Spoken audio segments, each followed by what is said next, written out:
Most people believe they buy things because they need them. But if that were true, shopping malls wouldn't be designed like casinos. Luxury brands wouldn't sell plain white t-shirts for hundreds of dollars. And companies wouldn't spend billions trying to understand what happens inside your mind before you make a purchase. The uncomfortable reality is that many of the things we buy have very little to do with need. They have everything to do with psychology. And once you see the system, it becomes difficult to unsee. For most of human history, survival depended on resources. Food, shelter, protection, tools. Every possession served a purpose.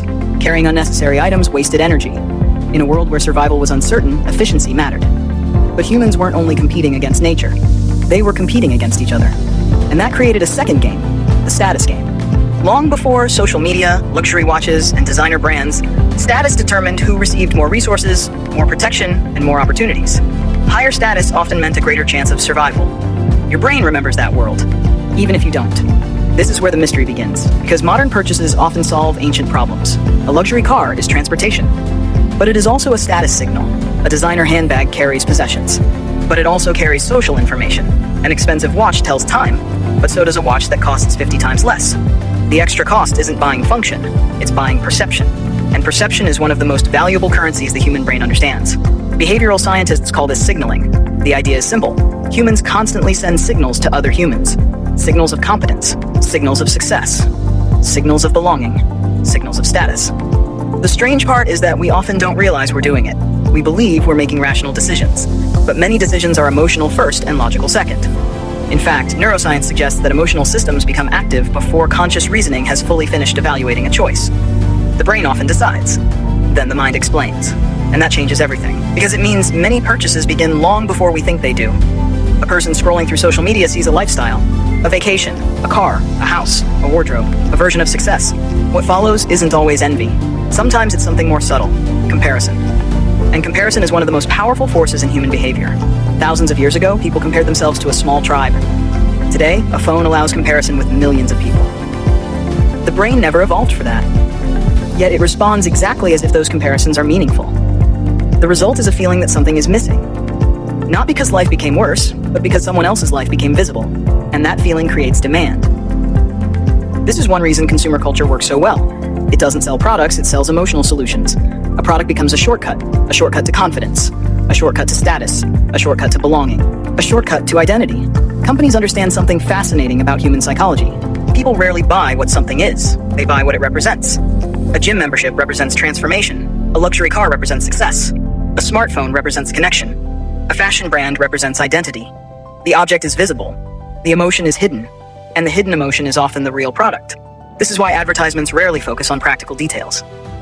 They focus on feelings, freedom, status, attraction, adventure, acceptance.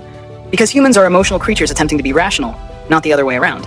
But status is only one piece of the puzzle. There is another system operating beneath it. Dopamine. Many people think dopamine is the chemical of pleasure, but that's only partially true. Dopamine is deeply connected to anticipation, the expectation of reward, the possibility of reward, the chase, not necessarily the prize itself. This explains a strange phenomenon. Sometimes buying something feels better than owning it. The brain begins searching again. Not because the object failed, because the system was never designed for permanent satisfaction. It was designed for pursuit. The modern economy discovered how powerful that mechanism is. Notifications, flash sales, limited editions, exclusive releases, one-click purchases. Everything is engineered to trigger anticipation, to keep the reward just close enough to chase. And the more frequently that loop repeats, the more normal it becomes. This creates a hidden trap. People begin consuming not because they need something, but because they need a feeling. The purchase becomes emotional regulation. Viewed logically, it makes little sense. Viewed psychologically, it makes perfect sense. The brain isn't optimizing for wealth. It's optimizing for rewards. And rewards often arrive faster through consumption than creation. That's the hidden conflict. Building wealth requires patience. Consumption provides immediacy. Wealth grows quietly. Consumption announces itself loudly. Investments are invisible. Purchases are visible. And the brain naturally pays attention to what it can see. This is why some of the wealthiest people in the world appear surprisingly ordinary. While some of the most impressive lifestyles are built on debt, the appearance of wealth and actual wealth are often completely different things. Once you recognize that distinction, the entire system starts looking different. Shopping stops looking like a financial activity and starts looking like a psychological one. The question is no longer, why did I buy that? the deeper question becomes, what feeling was I actually trying to purchase? Because the answer is rarely the product itself. And understanding that may be the difference between being controlled by the system and finally seeing how it works.